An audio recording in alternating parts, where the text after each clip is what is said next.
We start with urgent and important news. The FSB has detained a third accomplice in the assassination attempt on the hero of Russia, General Alekseev.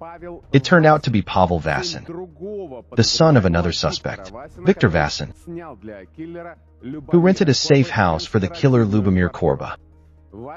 Vasin Jr. was responsible for logistics and surveillance, and he is already confessing. As it turned out, the terrorists were watching not only General Alekseev, but also two other high-ranking generals of the Ministry of Defense. Vasin Jr. graduated from the Peter the Great Military Academy of Strategic Missile Forces, and he served for 5 years as a contract signalman. In recent years, he has been involved in the paint business. Interestingly, this man was registered with the police at the same time. In 2018, he visited Ukraine. Our special services probably suspect that he was recruited by the Ukrainian special services at that time. The Russian Foreign Ministry called the attempted assassination of the deputy head of the GRU an element of the hybrid war of the West. One of the obvious goals of this terrorist act is to disrupt peace talks. And more footages of the day. Soldiers of the 114th Motorized Rifle Regiment, the 127th Motorized Rifle Division, and the 5th Guards Combined Arms Army raised the Russian flag over the liberated Zaleznichy, or Zalezhnodorozhny, in the Zaporozhye region. During the fighting for this urban-type settlement, units of the East Group of Forces occupied more than 18 square kilometers of territory. The liberation of Zalezhnodorozhny, or Zaleznichy, allowed us to expand our foothold for further attacks on Orkhov. This is a key fortified area of the Ukrainian army in the Zaporozhye region. It was under Zaleznichy that our drone operators, disrupting the assault of the Ukrainian army, burned another American Abrams tank. The Wall Street Journal recognizes that the dominance of the Russian army is facilitated by its superiority over the Ukrainian army in the tactics of using drones. Against the background of the aggravation of relations between Brussels and Washington, the European Commissioner for Baltic Defense, Andrius Kubilius, calls on EU countries to be ready to replace the strategic forces of the United States in Europe and create a real European defense union. As part of the militarization, this Lithuanian is going to make, as he called it, a missile tour, that is, to hold a series of meetings with representatives of arms concerns and discuss with them how to increase missile production, not only to replenish the arsenals of the European army, but also to transfer these munitions to Ukraine.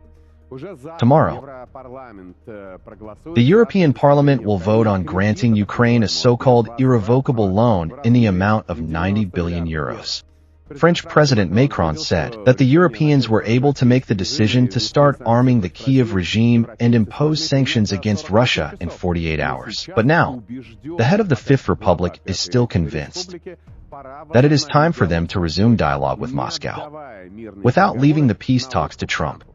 Macron said that he had already offered several European colleagues to establish contacts with Moscow. He did not specify why Russia needs this. Foreign Minister Lavrov made it clear that Moscow is not very interested in the opinion of cave Russophobes from the EU on the Ukrainian settlement. The Kremlin confirmed the fact of, quote, technical contacts with Paris. New grandiose corruption scandals in Ukraine. A large-scale scheme for the purchase of rotten food for the Ukrainian army has been revealed. The head of the food service of one of the military units in the Dnipropetrovsk region not only overestimated the volume of food supplies, but also purchased spoiled vegetables and fruits. They were going to the front line. The developers of the so-called Bell communication system also fell for corruption.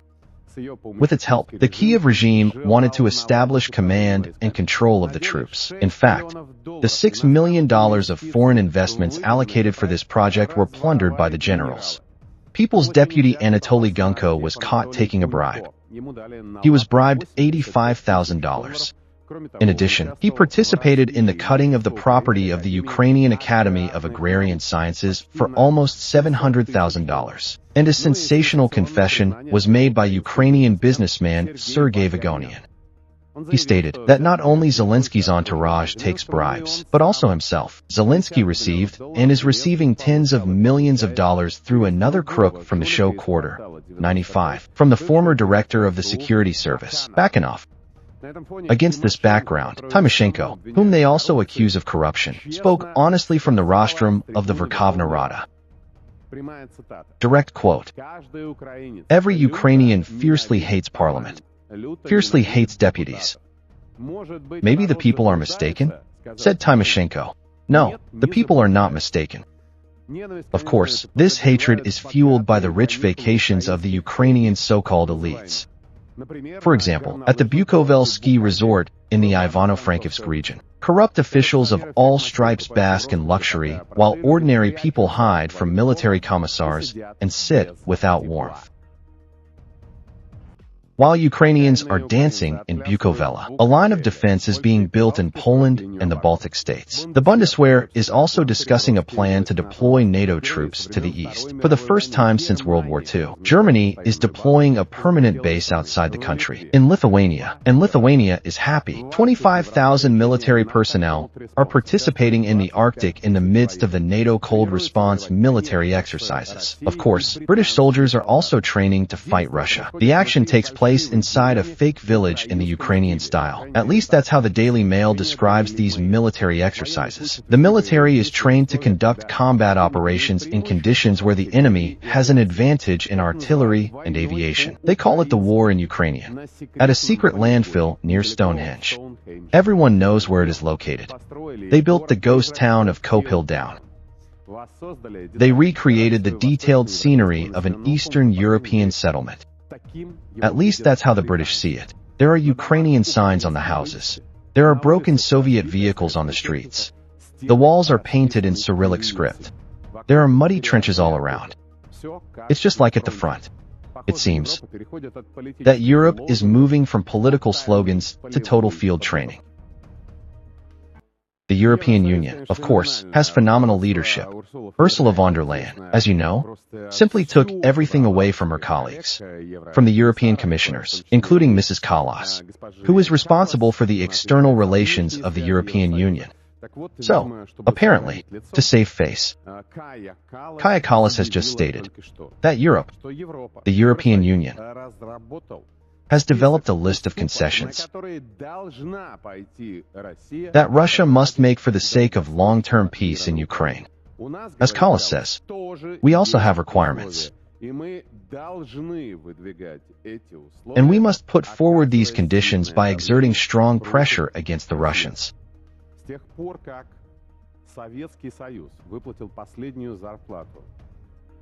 Since the Soviet Union paid the last salary to the head of Sberbank of the USSR in Estonia, Father Kaja Kallas, we owe her nothing.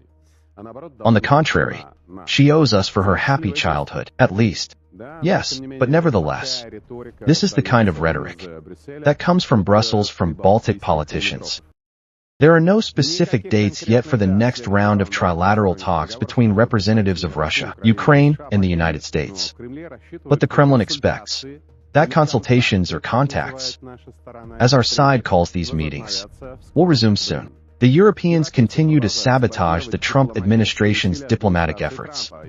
Allegedly, Moscow is only trying to gain time during the negotiations and is manipulating the Americans by pretending to be open to cooperation. In fact, Russia allegedly has no intention of ending the war.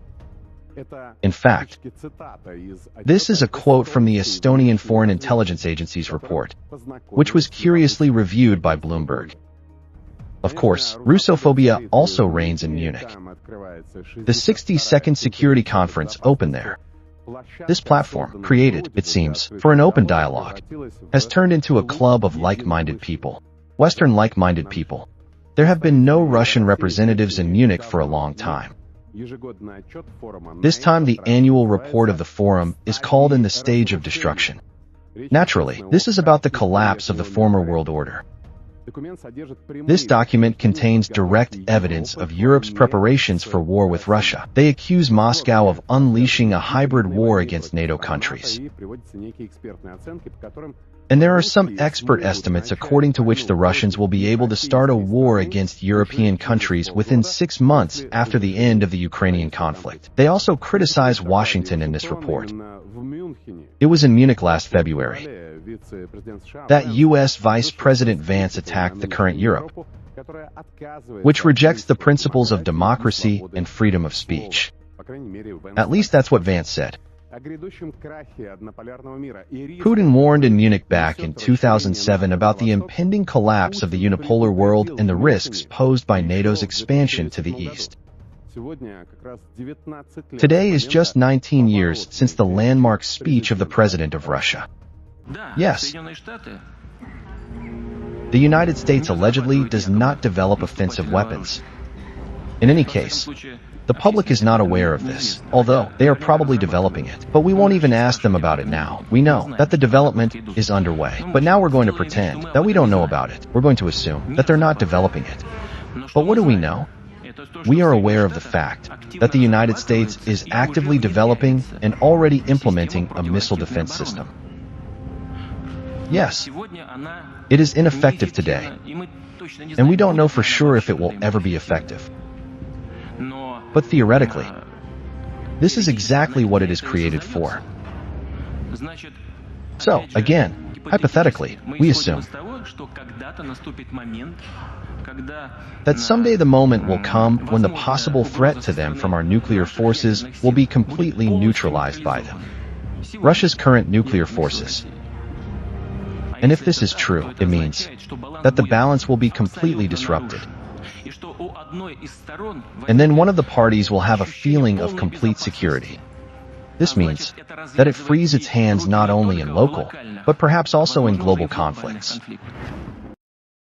Russia is ready to seek negotiated solutions on Ukraine based on Anchorage's understanding. Moscow would prefer to achieve the elimination of the root causes of the conflict through diplomatic means, and it will demand unconditional consideration of its interests. As Russian Foreign Minister Lavrov has just stated, the warmongers in Brussels and London are trying to stop Moscow and Washington's attempts to move towards peace. As for Crimea and other new regions of our country, their residents expressed their will in a referendum. Therefore, Russia will complete the process of returning the native Russian lands of Crimea, Donbass, and Novorossiya to their native harbor. Listening to Lavrov, we do not intend to weaken our efforts to defend truth and justice, and to build a multipolar world based on the goals and principles of the UN Charter in their entirety, totality, and interrelationship. We will persistently fight against double standards, hidden agendas, attempts to impose uncoordinated recipes for conflict resolution, modern practices of neo-colonialism, and relapses of hegemony in international affairs. There are many such examples. We intend to ensure that our interests are unconditionally taken into account when agreeing on generally acceptable agreements with partners who are open to an honest and direct dialogue with Russia. We see no alternative to good neighborliness with all neighboring states. Although relations with some of them are not in the best condition today.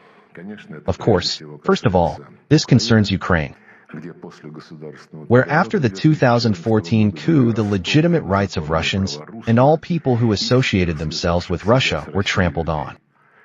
The people of Crimea, Donbass, and Novorossiya expressed their will in referendums, and we will complete the process of returning these ancestral Russian lands to their native harbor in full accordance with the aspirations of these people.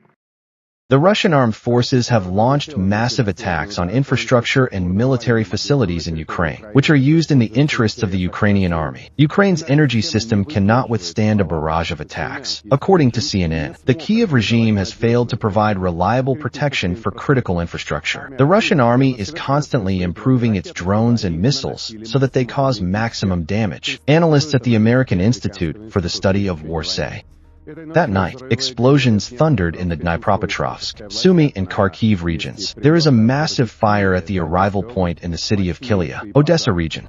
Electricity this week will be even less than last week, warns the head of the Ministry of Energy of Ukraine, Shmyhal. Angry residents of Kyiv took to the streets.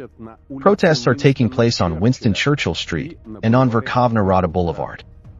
In Zelensky's hometown, in Kryvyi Rog, people blocked the streets. They are outraged by prolonged power outages. The rallies are mostly attended by women. Men of military age are hiding at home from military commissars. Dear friends, I kindly ask you to like this video and subscribe to my channel.